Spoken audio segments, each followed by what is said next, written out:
3, 2, 1. Dear white people, episode 1 and 2 coming at you. You're tuning into the destination for TV superfan discussion, AFTERBUZZ TV. And now, let the buzz begin.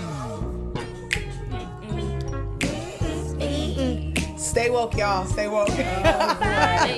This is going to be an interesting one, y'all. It's going to be a good one. Welcome. Dear white people, Netflix special, or series, I should say. My name is TK Trinidad, and with me I have lovely, beautiful, Black Ebony, Queens, co-host. Introduce yourself, y'all. Hey guys, what's up? I'm your girl Kia Monet, and you can find me on all social media at Kiki Boom Boom.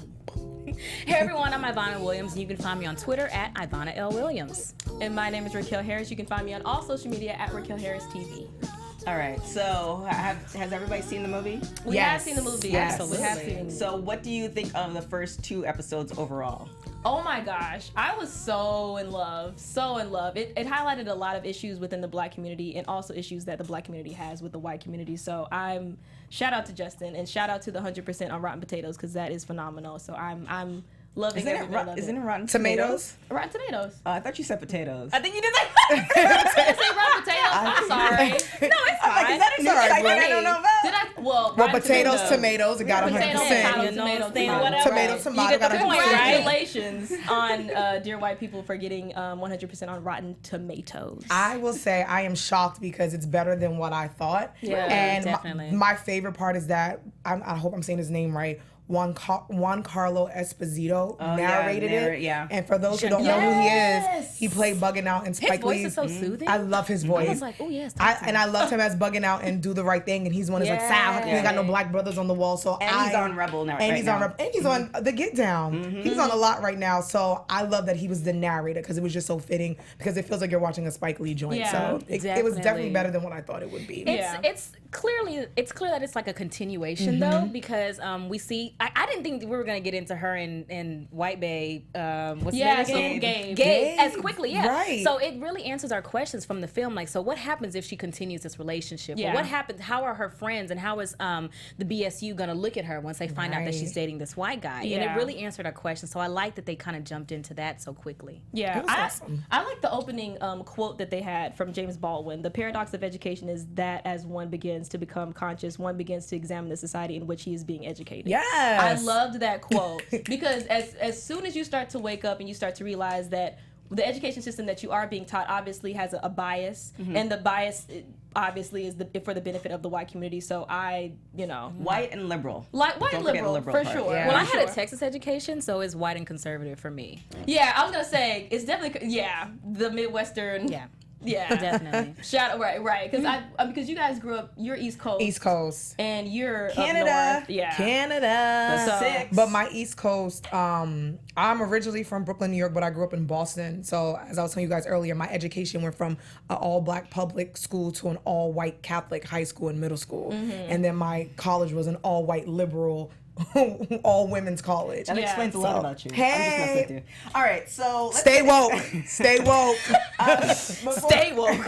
Before we get into all the characters, did anybody get a chance to look on Twitter and see the backlash and the comments and all that sort of stuff? Yeah. I don't even have to. It just comes to me, like, the headlines are there. But my thing is like, why are you upset about us? And Sam had said it in the episode too, like, you get upset because I didn't cause the controversy, I'm just highlighting it. Right. You're upset because these things really, really happen, and because you're not in the position who's being the oppressed one. You're upset because now that I'm telling you, okay, yes, this hurts me, you feel like this white guilt, and I don't understand, like, it just... Like, imagine my life. I live this every day. Yeah. I should have the right to speak up about it. Yeah. I seen a tweet where it was a guy and he's like, oh, what if there was a show called Dear Black People? But I love because it was a white guy who retweeted him and was like, bruh, did you forget about slavery? And also the opening episode. Let me pull out my scroll. Here's all the things. And she actually, and jokes on him, the gag is that in the first episode, they talked about the party being Dear Black People because it's a response to her radio show. Yeah. So you look silly. You look foolish. Yeah, it's a lot of backlash. Well, just even beyond that, you think of shows like Friends. Yeah. Which I used to love Friends. And I didn't have a problem with it. I didn't have a problem with it either. But I wasn't, I know there was coming towards the end of the series. People were like, well, Friends never has any black people. But there wasn't like a protest for it. It wasn't. So it's just kind of like, okay, you have all these shows, and now we have a show where the title just happens to say white, and you don't even watch the show. Exactly. So you want to stay ignorant. Yeah. At least watch it first before you criticize. Have judgment. I would respect you more if you watch and you're like, actually, this is a horrible show. Well, there were some people on Twitter that said they watched it, and they said it's just encouraging racism and blah blah blah. So, but let's get into the show. So is voting for Trump. But okay. Stay well. All right. Women's March. Okay. So we open up with Sam. I want to kind of almost get into the characters and their relationships, and then that will kind of bring into what happened in episode 1 and 2. So let's talk about Sam and Gabe. Sam and Gabe. White Bae. Hashtag White Bae. I thought they were cute for a minute. I thought they were super cute. I think it does kind of...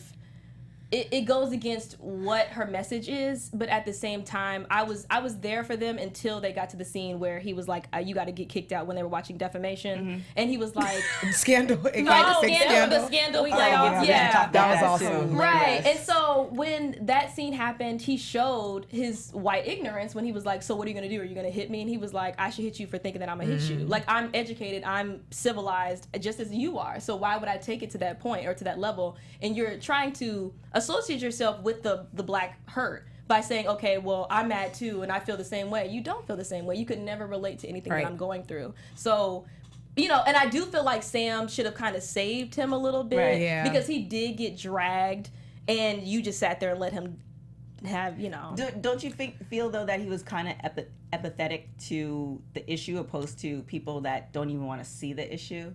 I think that he was empathetic, but his ignorance showed still. Like, I think that there are white people out there that really genuinely want to help and they want to be a part of the movement, but they still need to educate themselves a little bit further so they don't make those types of ignorant comments. Right. So, I mean, it's like him assuming that, oh, you're going to hit me. Why do you just feel that I'm aggressive, or why do you connect for him aggressive? to say it to a black man, it was so telling. Yes. The best way that he could have showed support to me was silence. And just being there. Yeah, take everything in, listen to what's going on, and, just understand the situation before you have a comment on it. Or, I mean, I like the fact that he was open to going. He was excited to go. He wanted to share that experience with her, and that's what matters. Right. But again, it just looked bad because your word vomit was bad. I'm gonna let you guys know, because I know you guys are gonna like, what did she say? I'm gonna just play devil's advocate to a lot of these situations. So in that particular situation, could just take out the fact that Reggie was black, right, and Reggie was being aggressive towards him, right? Because I feel like no matter who you are, if you're aggressive to me, I'm waiting for you because I can fight. So I'm waiting for you to hit me so I have reason to knock you out. No. Well, I'm just saying he felt Reggie kind of came up to was at him okay, kind of giving him sarcastic answers. But he was sitting back, he was chilled, he was laid back, he wasn't raising his voice. I think with Reggie wasn't being super aggressive, but it wasn't welcoming. It wasn't welcoming because why he asked, why are you here? Because wasn't it a members only? That's how she phrased it. Right. Well, my thing is, you should be open to, anyone should be able to come and watch Defamation. Right. That's right. That's fine. But I don't feel like he was aggressive. Aggressive is, to me, a very extreme term to use to describe how he was acting. Mm-hmm. Was he unwelcoming? He was yes. unwelcoming. Mm-hmm. That's the word. But to say aggressive, no. Because especially, I'm sorry, I didn't mean to cut you off, because especially when Reggie's like, what are you doing here? And you actually do see someone who's here, and I feel like I was torn in that moment. I don't think Reggie was aggressive. Yeah. He just wasn't welcoming. And I also think Gabe was a little ignorant, but he was there to learn and figure out what's going on. And I wish that Sam kind of spoke up for him a little bit. Yeah. But my favorite part, I love when she's trying to explain the situation, and she's like, well, I'm biracial. And I love when her friend's like, you're not... she's like, you're not Rashida Jones biracial, you're Tracy Ellis Ross biracial. I loved it. That's one of my favorite quotes, like, where the world looks at you as being black. So I love how she tried to defend it, like, well, I'm actually biracial, girl. Yeah, where? Okay. Because when you walk out the house, you're me. So that means nothing.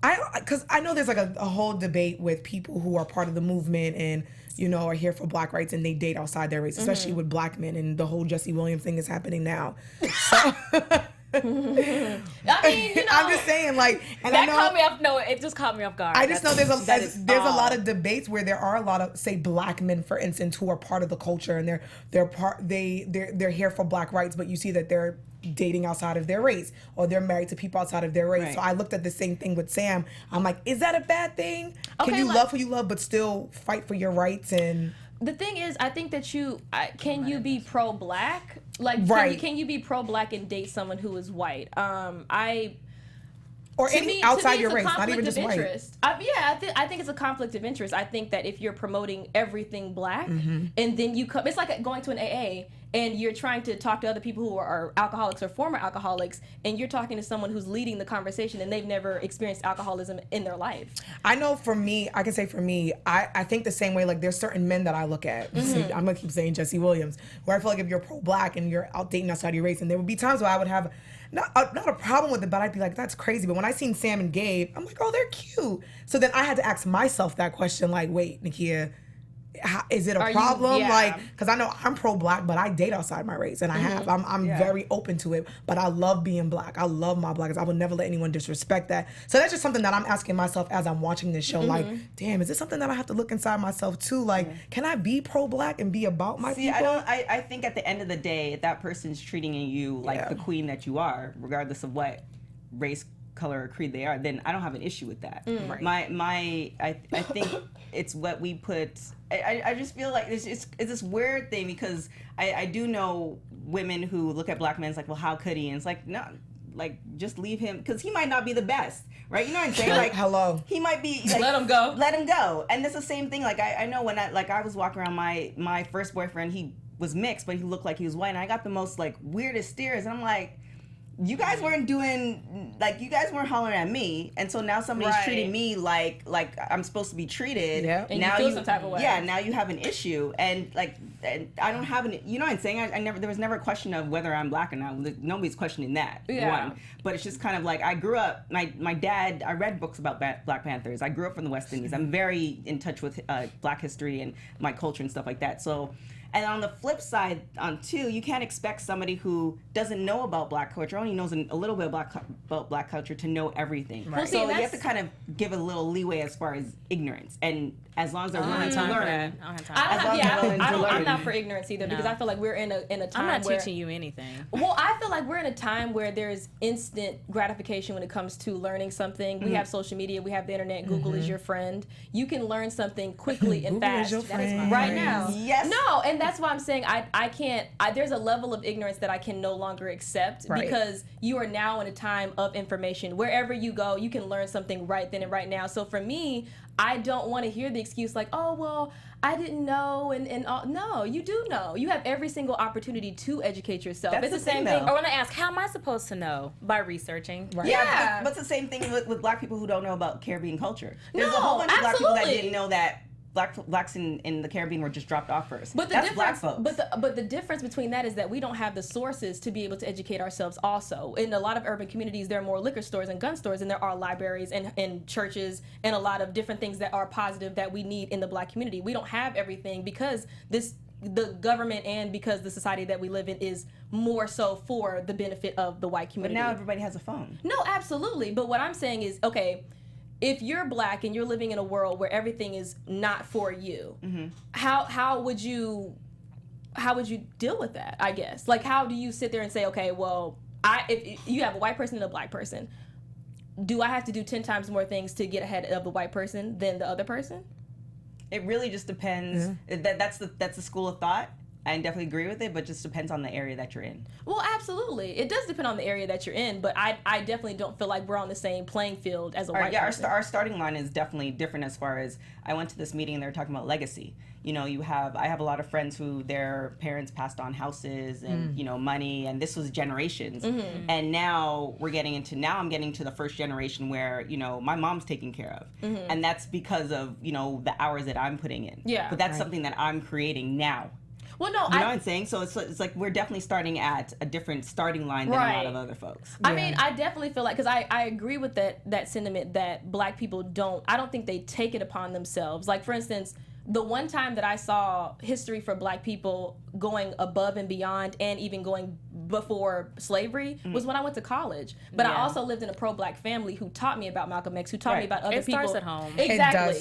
It does, because I went to this all-white Catholic high school, and I learned from my family about the pro-blackness, and it was my family who taught me. And it's not until really I went to college. Yeah, who bought me the books. Yeah, I got all these books, and then when I went to college, I took all these African American courses. But I'm grateful because it started at home. Because my mother and grandmother were like, they're not going to teach you this in school. Right. And then I would go to my Catholic all-white high school and try to break it down, and then I would get in trouble that, like, that's not what's happening here. Right. So it definitely starts at home. In some homes, not all homes, unfortunately. We learn more about European cultures, like, and because most of the time we have like American history classes, and they touch on European history more than they do American history, because that's not the only history that we know. And slavery, our history did not only start with slavery. So I feel like, yes, I agree that black people do need to take it upon themselves to educate themselves further, but I also do not think, like you said, the starting line is way further behind than it is for a white person. So not trying to give them an excuse, but at the same time, just taking all the variables into play and making sure that we understand the actual situation. All right. Stay woke. So do you agree or disagree with the whole Sam and Gabe thing?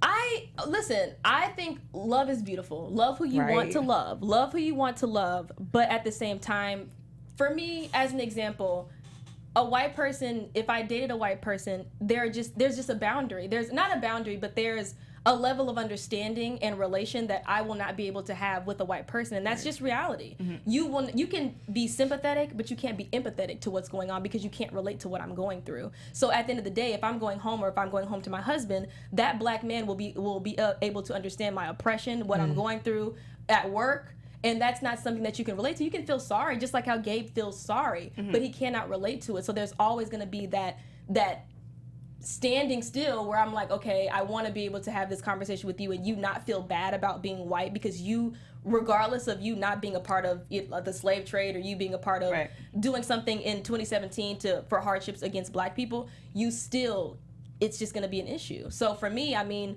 shout out to Gabe, and if you love to shout out to Gabe. Gabe was putting in that work. For sure, yeah. Gabe was putting in that work. Yeah, like love who you love, but at the same time, I feel like that's the conflict that Sam is dealing with, and that's why everyone was mad at her. And shout out to her best friend for being there for her and saying, you know what, whatever. Was everybody mad at her because she was keeping it a secret, or was everybody mad at her? I sense because he's white, both. Yeah, I think it's both. I think half of the folks were just like, well, you should have just, like, if you're that much of a empowering woman, like, you should be able to just say it and feel no ways. You're keeping it a secret because you're embarrassed of it. Right, and I think that's why people were mostly mad. Exactly. Like, if you were real, this is my man. Yeah. I'm pro-black. He's in these meetings with me. Babe, you gonna learn. Like, There's no black power in white. Right, and I think they just felt like they couldn't trust her at that moment. Yeah, because it's one thing to be private, but he was a secret. Yeah. For specific reasons, because your cause was for black people, and you know that message is going to be taken away. Now that we find out that, well, I would have been mad at Gabe. First of all, why you post a picture of her? That's what I was mad at first. Aside from him being because she white, wasn't ready for that. Then don't do that. Yeah, and that's our private moments. He did the typical, like, move when someone's trying to ignore you and you're like, oh, babe, hashtag babe. I'm like, oh, Gabe did the typical, Yeah. I don't know. I feel like there's certain rules. Like, do you think he did that on purpose in order to out her? I don't know. I really don't know. I just felt like it was just sheer ignorance. Like, what'd I do wrong, babe? Yeah. But then I'm like, you're dating a dude that's on your college like a campus. surfer dude from California. right. Babe, But what's wrong? Babe, what did I do? But then I'm like, you're doing the guy that's on your campus. It's not like you're leaving campus to go date a white guy. So you're on campus, so you're bound to get caught one way or another. It's going to happen. I think Gabe purposely did it because Do you? I do. I think he purposely did it. But I don't know. I like them together. I just hate the fact that it was secretive, but I understand why she did it that way. Yeah. But I also understand why they were upset because they felt like they couldn't trust her. So I think he did it, but I think, maybe I'm giving him more credit as far as being stupid. I think he did it not knowing the ramifications to all of that. Yeah, because it's like, aside from you being white, let's start here. Why did you take a picture of me when I'm not even fully dressed? He did a girl, I was going to say he did a girl move. It was a side chick move. It was a side chick move. Side chick move. I said, Gabe, were you the side dude? Yeah, right. Okay, and Reggie was pressed. Okay, Reggie I was gonna say I like seeing Reggie and Troy from the movie now in the show. So I like that it's familiar and that they're here, and I just like seeing Troy without a shirt. Yeah. So I'm just Well, since you mentioned that, let's go to let's talk about Troy. just saying. Let's talk about Troy, Sam, and Troy. And I know we might be dabbling into episode 2, but Troy and Sam, and then Troy and Coco. Coco's Calendria? How do you say her name? Calendria. When they spelled her full name out, I was like, oh boy. And she's a part of the African American. No, CORE. She's the treasurer for CORE. Okay.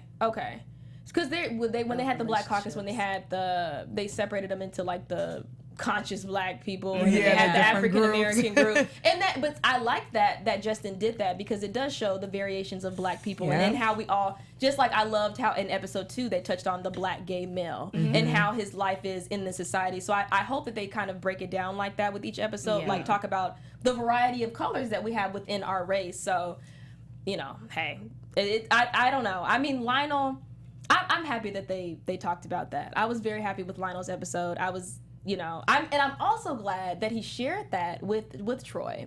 That's because he's in love with Troy. But easily he could have been a Black guy that was like, man, you better get the hell away from me, da da da da. And I love that there was a Black brother love. Like, yeah, you know what, you're gay, so I'm gonna hook you up because I know y'all particular about what y'all got going on. I got gay vibes from Troy. Really? I did. I didn't. Not like. Maybe I'm very dark. I got not that he couldn't be welcoming, but even that little group at the table. Plays both sides. Yeah, even that little group at the table that Lionel comes to sit down from all of them, because they were even saying like really derogatory things, and like I just felt like it was weird because I got gay vibes from that whole table. You know what? I thought that Troy knew that Lionel was gay. Oh yeah, and he wanted him just to come out. Yeah, he was definitely waiting on it. Yeah. It feels like at this time, because they're sophomores, or some of them are sophomores. It feels like this is not 10 years ago where that would have been an issue. Yes. Because, like, for instance, like I went to Oregon and we had a gay football player there, and everybody knew, and it wasn't. Yeah. Oh, well, see, where you from? Well, Oregon's very liberal. Yeah, that don't happen in Texas. In the Midwest, I was like, but I mean. I like that Lionel's like, I felt like, I'm like, is it me? Lionel looks just like Troy after his haircut, like a baby mini Troy. Like a little brother. After his I didn't see that. Yeah, he's laying on the bed doing what he was doing. Yeah. And they pan up to his face, and he now has the brand new haircut. I'm like, oh, he looks like baby Troy, kind of. No, I didn't see that. Yeah. So what do you think of Troy? And it seems like he's in a rock and a hard place as far as straddling two worlds and wearing the mask and not knowing when to take that mask off. That's kind of what I got from his whole thing. It's definitely, this is, what Black elitists go through. It's I kind of see them juggle like the class versus race thing, because in the film, he was rich. And tall, dark, and handsome. Well, he's not really dark, but tall and handsome. And it's like he's trying to figure out where does he belong, and he's really struggling with that because he comes off bougie as hell to some of the other like woke, down to earth Black people. Yeah, but Their then whole he fits group is right super in with bougie. his other Black elitist group, but he's not comfortable either. Yeah. Right. And that's unfortunate. I felt the same way with Lionel too, and I also felt the same way with Sam in the episode where she was walking past the she was playing her, I guess, white music, and then she walked past the Black people, and then she turned it. Station? I'm like, that was me though. That was me for a long time. I felt self-conscious about a lot of things that Black people deemed as too white or weird, because that's not something that a lot of Black people do. I love anime. I love Queen, I love Lana Del Rey. That's my shit, and that's my jam. And until I got older, I started to accept it. Right. I wouldn't hide it so much when I was a kid because that's just who I was. Right. But I was a little bit ashamed of it because I felt like I wasn't Black enough to do or. I don't know. I guess it was on top of me being light skinned, that stereotype, and then you like white music, you do I guess white stuff. You're not Black enough. So, I mean, I totally understood where Sam was coming from, and I hate that that's the way that it is in the Black community, because we should be more accepting of different things that we're into, because we're a colorful group. Right. So when you were growing up, or when you were feeling that situation, was it predominantly white or predominantly Black? Like, what was the makeup of your school? Oh, I had a Black ass school. So, I mean, it was, we had like... Oh, you're so lucky. Right? I'm like, the No, complete I opposite. had when I was in middle school. No, when I was in elementary school, it was all white black, only white black. And then when I got to middle school, Hispanic started to come along. And then when I got into high school, it was just black, Hispanic, and then a sprinkle of white people. Right. And so when I was growing up, like that's just what I listened to. I had a Queen album. I was that Disney kid. I played Kingdom Hearts, anime. That was me. Right. But all my friends were black, and I just that was just what I was into. But the black people, if they would have heard me listening to something that they didn't listen to, it probably would have been like, why do you listen to that? And I got those questions a lot of the times, but I'd be like, I like this song. Period. I got that growing up from like. If I would go back to New York or visit my family, I'd get you talk white or you like NSYNC. The I'm you like, talk white? I don't That talk annoys white. the There's no hell such thing out as of that. me. What does so that I got mean? that growing because I went to predominantly white school. Right. So when I would go home in my neighborhood or go back to Brooklyn, you talk like a white girl. That used to bug me because I'm like, there's As it no should. such thing. Yeah. So I definitely got that growing up, and I got the whole music thing because I was. Half of me, I was a super hardcore hip hop kid, Yeah. but I was also a TRL kid. Same. So I Right. listened to NSYNC and Britney and Christina Aguilera. still I'm an and, eclectic, actually. You know, in my middle school, I was lucky because it was a little mixed, but my high school, I was telling them outside, my high school was it was like the movie Bring It On. It was so stereotypical. Like the white kids would come up to us and like rap lyrics to us, and it was maybe like 10 black kids in one class. And I definitely went through something. And I went to high school in the early 2000s, given my age. And the moment where Coco says, not Coco, is the young lady with the yellow. She's like, I thought only things like this happen in like history books. I had that moment in high school, and I started laughing when I seen it because I remember in my high school. Someone broke in our high school and spray painted, we're going to kill all the N-words and the Jews. And I'm in school in 2000 and something, and I'm like, what? I thought this only happened in the 50s. Like, literally, when she said that, I started laughing. I'm like, damn, it's a moment I had in high school. So, It was different for me because growing up is like Noah's Ark. Like, I got a very, I grew up with Italian culture, Portuguese, Korean, El Salvadorian, like it was, and then black people came in different ranges from different islands and stuff like that. So my best friend, she was really into rock music. It was all right, cool, like let's roll. Fifi Dawson, is she from Canada? I'm sorry. Yeah, she is from Canada. So it wasn't an issue. It wasn't that much of an issue as far as because you had that group. Going through that gambit. Right. It wasn't until I moved to America that I got called the N-word for the very first time. A lot of people say that. It's a very different experience, especially coming from Canada. And coming from Toronto. Let's not talk about all of Canada. It's a little bit different, but Toronto's very multicultural. So I find my experience growing up was you didn't experience. Of course, there's racial things, but not to the level that it is here. Yeah. Right. So I just find that it's just like okay, I see where I see where the difference. Yeah. Did any of you guys have the moment? So there's a moment where Sam's in class and they're talking about slavery, and all the white kids look at her. And I used to have this moment in high school too, where we would be like Huckleberry Finn or I had Tom that moment Sawyer, today. and all the kids are looking at you, feeling bad, and they're like, "They mentioned slavery. Are you okay?" I'm like, "Bro, we're learning about history." Like, and when that's that real moment, life. when that moment, one thing I love about the show in the movie, it's real life, and these are things that I can relate to, and I'm sure you guys can relate to. That's why I love the show. I'm like, damn, I went through that in high school. Damn, I went through that in college. And That's definitely in hilarious. middle school, because I was from a very all white area, and so in middle school, whenever they touched on slavery, like I would be the only black child there, but I was comfortable because my parents already prepped me for that, and they taught me about that. But I was still uncomfortable because I'm the only black kid in this white class, and People would feel bad. Yeah, the white boy would be like, "I am so sorry. I apologize." Like I wasn't there. Yeah, You know what? You weren't either, but thanks. Yeah, and then But make sure you do right by black people if you want to sit up here and apologize. Okay. And then when the teacher said that anyone has a special relationship with, I'm like, white people, you have a special relationship with it too. Very special. Right, okay, because you was there, right? Yeah, you was. But That no, moment was hilarious. I like the dumb question montage that they had with all the white people asking, like, so, like, can I touch your hair? You look just like so and so. Real life. Beyonce or Yeah, and I'm like, and Real literally life. the touch my hair. Oh, I do not understand. I don't get it. Like, why do you want to touch my hair? It's different. hair. So I was about to say something. Do different. you see this hair? Do you know how many hands Yeah. But I see in a white public try to touch my hair? But they were That's like, oh my fine. God, it feels like cotton. And I guess, it's something, not to give them an excuse, but it's something different. And that's something where a lot of times I would never wear my hair like this because I felt so uncomfortable. Yes. So I started wearing braids. And then even with that, I got the questions. How did you get the Yes. braids in your hair? And, How long did that take? I'd walk the streets of New York. I'd go to a bar and white guys would always come up to me. Oh my God, your hair. And I'm like, yo, please don't touch my hair. But see, why? What my hair is, it's hair.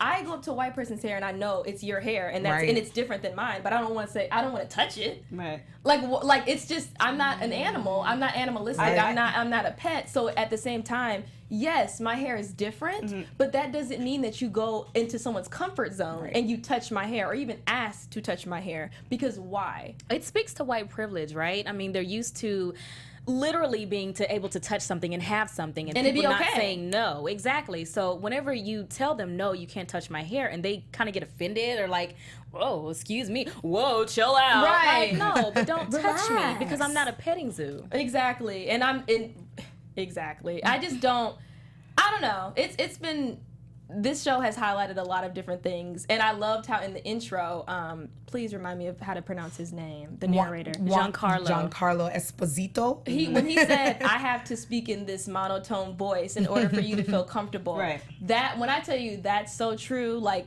I That's have our to, everyday lives. yeah, every single day I have to be extra nice or extra smiley in order for you to not think I'm aggressive. Oh, I've been called aggressive a lot. It's like, what? And on top of Especially that, in the though, workplace. especially at work. exactly. And on top of that, and then when, I don't know what scene it was, but it was when Sam was like, but we're angry or something like that. And then I believe it was her best friend that was like, but we are angry.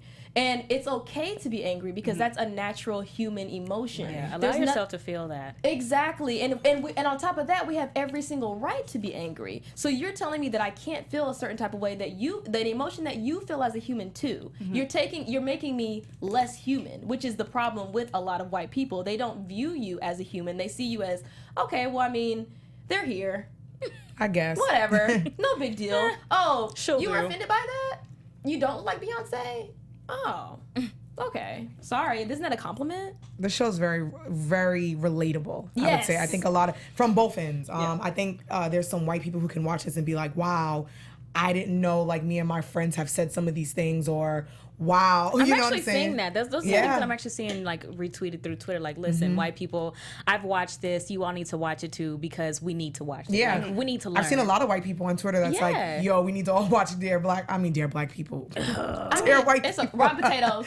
Raw potatoes and I've seen some white people that's like, you need to all watch this so we can learn. And that's what I like. Yeah. I like the conversation where at least just like a Gabe, like, you're willing to learn, sit quiet for a little bit and just learn and open up your mind and Silence. understand, we have some things to say and this will get to say. Let us know how you feel. Yes. Like, let's all learn from each other. Exactly. Yes. Creating You know what I'm saying? conversation is how we educate ourselves. That- I totally agree. That's what I felt, especially with last year, where we had, it just felt like a lot of, racial things last year. We had the Oscars, we had the shootings, we had all this stuff, and it felt like, everybody was talking at each other versus listening. Yeah. And listening to, my son just died. I just watched my boyfriend get killed. Like, take away the color and just say, You're human. Yeah, to put the human effect to it, and then ask the reason why this is happening, but it's not happening to your son. Yes. So absolutely. it just feels like people are not listening to each other. But on the flip side too, again, to play devil's advocate, it just feels like, for instance, I was two situations. One, this chick had her fro out. My hair is natural, but you can't tell. I love fros. And I caught myself, like, I was like, oh no. Like, I caught myself about to touch her hair. Yeah. And I was like, oh, wait a minute. Like, you know what I'm saying? Like, I feel like... I've had a moment, I'm not going to lie. I'm confused on what you're I'm saying that for some folks Mm-hmm. who reach out and touch your hair. Of course you should say don't do that because that makes you feel uncomfortable. And I'll say that too when I wear my fro. But on the flip side, when I went to go and touch my friend's hair who was in a fro, I realized that I was invading her personal space, and I'm black. But you're not touching her hair because you're curious about what it feels like. You're not touching her hair because it's odd to you. You're touching her hair because it's hair. I view it differently when a black woman wants to touch my Yeah. hair because it's more like I'm not sisterhood. It's more like you I'm know, not confused about your hair. because then we can share like products and Right. stuff. What do you use in your hair? Okay. No, I'm serious. Like that's what it We were turns talking about into. that. Who is But your stylist? Where do you but I'm go with to? I can TK. share that with I've you. had moments like that where I had to catch myself as well, where I seen a black person with like beautiful big hair or Yeah. like coarse hair and it's beautiful, and I have a moment where I'm like, oh, Nakia, what are you doing? I know. Because Baby, still, what is you still doing? Kind of curiosity, especially the Yeah. different texture there. Because let's not get into the 4Cs and the 2C and all Right. that I other hate stuff. it. So it's a different texture from yours, and now you know what I'm saying. So I think in some cases it is a curiosity, and like I had a roommate, she would literally sit in my bathroom and watch me braid my hair. And it was a more I'm not even, and it was a curious thing because she didn't understand. She didn't Right. grow up with, So she's pressing white? it. She was white. That's She weird. didn't grow up with Yeah, pressing to me combs it's and a stuff little like weird. that. I had I would close have you the guys ever door. had a moment where I had a moment where I was shopping in Walgreens or CVS and I'm in the natural hair care product and a white woman comes up to me and my hair was big like this. It was actually bigger. I cut it. No, please And- don't continue. Oh, this happens to me all the time, especially when I hear my hair like this. And she's like, "Excuse me, I have a black daughter. Oh, I get those questions. Yes. What do you think I should use?" Now, I don't know. when I was wait. when I was younger and I used to get these questions, I used to be like, "Don't ask me anything like this. I'm upset." Now I'm older and I will say I appreciate that she took the Yes. time Right. to ask to understand about her daughter's That's hair. different. Yes. And now I appreciate she didn't touch my hair. And we were legit at CVS having a half-hour conversation. And I was walking her down the aisle. I'm like, "This is what you use. Don't do this to her hair. Don't do this." She's like, Did she show you her daughter's hair? Though, she like a did. picture? And she's like, Okay. she's like, "My daughter's hair looks just like yours." She's like, what do I do? And after I told her everything, she's like, "Thank you so." So I appreciate a moment Yeah. like that because she was willing to learn. Yeah. No, I feel that. You can tell by how people ask questions. Yeah. Yes. They ask it either from a curious level or a question. It's not a question. They're just doing a statement, but they're asking a question. Right. You can kind of tell. It's just like when somebody. It's one of those things where you just know that you know that you know. Somebody says Right. African American, but they say it in certain ways, like, "Oh, you're not really saying African American. You're just saying African American because I'm here." Right. But you're really saying something else. Like you know that you know that you know. I don't know why people feel weird to say black though. I love being called black. Yeah. I think it's confusing a lot It's of very places. It depends on the confusing. way they say it. Like, you don't call me the blacks. Don't call us the blacks. That's No. annoying. I will also say this. I think it's also with age because I have my great grandmother's cousin. She just turned 100 years old. God bless her. Hey, Susie. She Shout out. still says colored. Colored. And one day, me and my family were out to dinner. We have her. She was 99. She's 100 now. And we were at brunch, and she's like, "Oh my God, the colored president, Mr. Obama, and the colors." And we were like, "Girl, you can't say," but you know what I'm saying? And it was so. She's black. She's black, but it's because she's 100 years old, and that's what they were saying. Well, literally- in the 40s, 50s, and 60s. all of my alright. mom, my dad, my sister, and myself all have a different definition, or not definition, Right. but title for on our birth certificates. My dad has Negro. My mother has colored. My sister has African American, and I have black. Right. I think it's confusing. It is. Yeah. And now you're telling folks that, because I tell when somebody says that to me, I'm like, well, one, I'm not African American. I give them permissions. Like, you can say black, it's cool. Same. Yeah, well, I you decide that. technically aren't African American. Exactly. Right. But to me, it's like I do the same thing. Like, I'm like, because I have African American friends, family members who are from Africa. Then I look at like the Charlize Theron, who is to me African American. So I'm like, I know my roots are from Africa, and I'm black, and I'm proud, but I'm black. You can just call me black. Right. It's okay. But I know it's confusing because African American has several meanings. it does, and I know it's Yeah. confusing because even Donald Trump had this whole thing like, we should stop calling Yeah. white people Well, black. that's We an should- official like, thing bro. now. It's now African American It's like African month or something like that. I'm like, if people are comfortable being called black, call them black. If they're comfortable being called African American, great. Yeah. Right. But it's confusing It because is say confusing. if you go to, you talk to all of us and you're like, we're cool with black, but then you go somewhere else and Yeah, they're like, you can't no, call them you black. need to say African American. It's just like, It depends where I am. Yeah. what do you do? Definitely. So I again, it's just more on the devil's advocate thing. We have a lot of things going on, and this is where conversations happen Yeah. versus just taking bits and pieces from articles or what your friend told you or all this other stuff, which I think is the reason why, Dear White People is such a great thing to have. Yeah. But, you're having so many people around there not even gonna, look at it because of the name. and just that's judge it depression. off jump and not even watch And it. that's too bad. That Yeah, sucks because that they're means missing that you out. want to You're stay lost. ignorant. Yeah, Yeah, you're you want to missing stay out. ignorant. It's just like, And, oh well. and I hope that this show will bring more conversations with people because this is such a great, it was a great movie and it's a great show. And I hope even the people who were a little ignorant towards it, like, I don't want to watch it, just take the time and watch and just understand where this show's coming from. Right. And then let's all have this conversation and Yeah. watch it first before hating it. Yeah, and That's I how I like feel. I like how they touched on other cultures too in the second episode when they had well she had said it in the first episode when she was like, I'm not a costume, and then they start highlighting like Cinco de Mayo and on Halloween how they dress up as Native Americans, Cinco and de Mayo. my thing is, you okay? Because that's coming up, so I ain't got time for no dumb shit. Cause like they'll celebrate Cinco de Mayo, but still be like, build the wall on May 6th. Okay, I'm like, okay. See, but it's not black people that put on the hats and everything else and put on like the costume. And I think to myself, do you not see how offensive this is? Like, you're literally so far gone in your ignorance where it's like, no, it's just fun, right? Yeah. Like, no, it's not. I think some people know, they just don't care and they want to see how far, because I feel like after all the years of people telling you it's offensive to touch my hair, it's offensive to put on blackface, and people still do it. Not all people. I think some people are really just ignorant and they actually don't know, but I think there's some people who just really don't care and they want to see how far they can push And it. the same thing with like Redskins. Like, is this not an offensive name for a team? That's terrible. I just don't, but again, like you had said earlier, they're never gonna, if you point it out for them or if you put them in a situation. I know like the psychiatrist Jane Elliott, she does that a lot with her experiments, and I love her. I'm so team Jane Elliott. I love her. No, she's phenomenal because she puts white people in a situation where it's like they're going to be the oppressed ones. Yeah. And then they throw a fit, and it's like, literally, this is what I'm trying to get you to understand that other people go through. So you don't like it when it happens to you, right? It's a great show on TV about that. It's called Shots Fired. Really great show. Just So we have a few moments to get out of here. I kind of want to leave it off to, you guys saying Dare White People what you don't like. Oh, this is tough. We have a couple episodes, so Yeah, let's see. Oh man.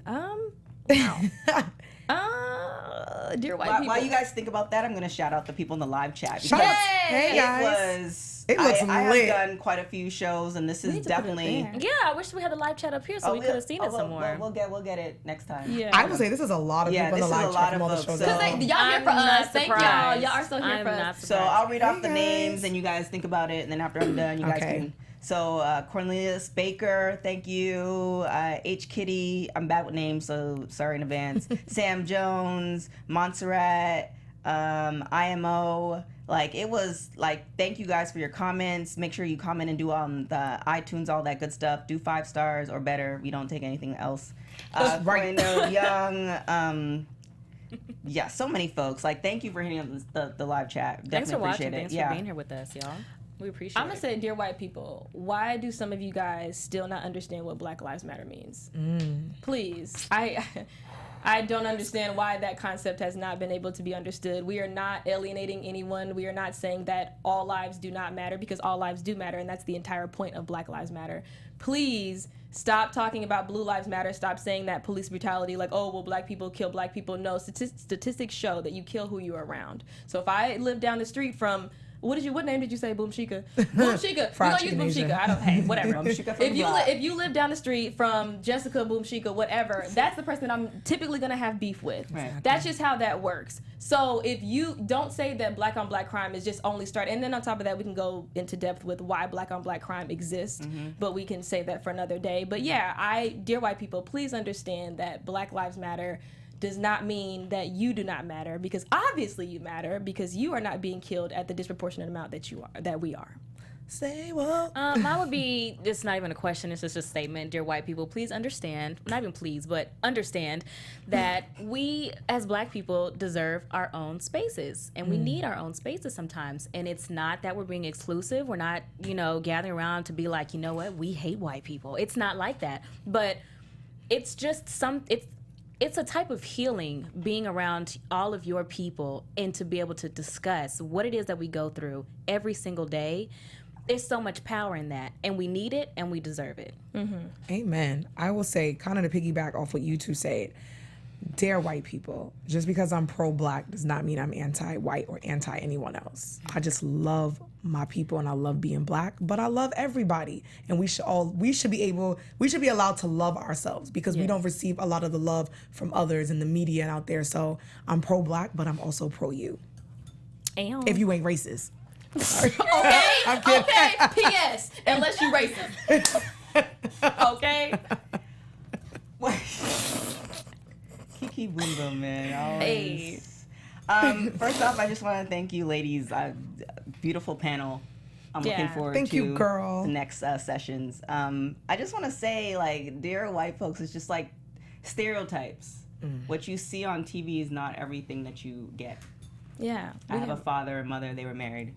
Okay, same. We're all different. Really? We're all different. Right. We're not. I College like educated, gang. But we can squad up at the same time. Oh, hey. that. Gang. Yes, absolutely. Black educated and gang. That's right. I like that. That's a Exactly. good one. It is a good one. No, That's a good seriously. one. That's a good one. But no, that is a good one because we do come in so many different colors. And just because I can also quote 21 Savage, I can also show you my degree. Okay. We're not one-dimensional. Okay. Yeah. So I just want to, let y'all know. Hopefully, everybody who's tuning in, keep those comments coming. Oh, yeah. Yes. For my white folks, if you have any questions, Yeah. please hit me up Oh, there. yes. For sure. We Dear are more white than people, hit us helpful. with some questions if Yeah. you feel like you don't know anything, you want to know something. Dear white people, hit us with some questions. No, I'm so seriously. legit. It's all about learning and being open. And if you watch the show, let us know how you felt about the show as well. Absolutely. Oh, Montserrat said, "Dear white people, we undocumented immigrants aren't taking your jobs. We're doing the jobs that you don't want to do." Stay woke. Sleep.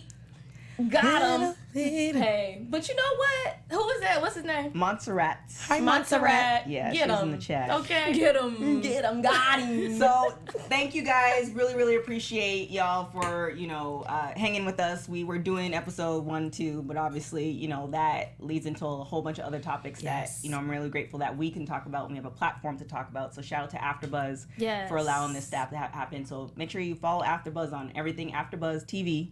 And where can they find y'all ladies at to send any hate comments? Or good Y'all not gonna comments? send no hate comments to me. Give me questions. I'm here for it. But yes, you can find me on all social media at Raquel Harris TV. And thanks again, everyone, for watching. I'm Ivanna Williams. You can follow me on Twitter at Ivanna L. Williams. Hey guys, thank you so much for kicking it with us. You can find me on all social media at Kiki Boom Boom. Y'all speak so proper. Y'all speak so good. No, but that's the right terminology. We speak so proper. Speak English the way it's supposed to be spoken. Y'all speak so good. I'll tell y'all a story after Right. this. But anyways, thank you guys for tuning in. My name is TK Trinidad. You can find me on everything at TK Trinidad. Ciao, y'all. Bye. Bye. From executive producers Maria Menounos, Kevin Undergaro, Phil Svitek, and the entire AfterBuzz TV staff, we would like to thank you for listening to the AfterBuzz TV network. To watch or listen to other after shows and post comments or questions, be sure to visit AfterBuzzTV.com. I'm Sir Richard Wentworth, and this has been a presentation of AfterBuzz TV. Buzz you later. See? The views expressed herein are those of the hosts only and do not necessarily reflect the views of AfterBuzz TV or its owners or principals.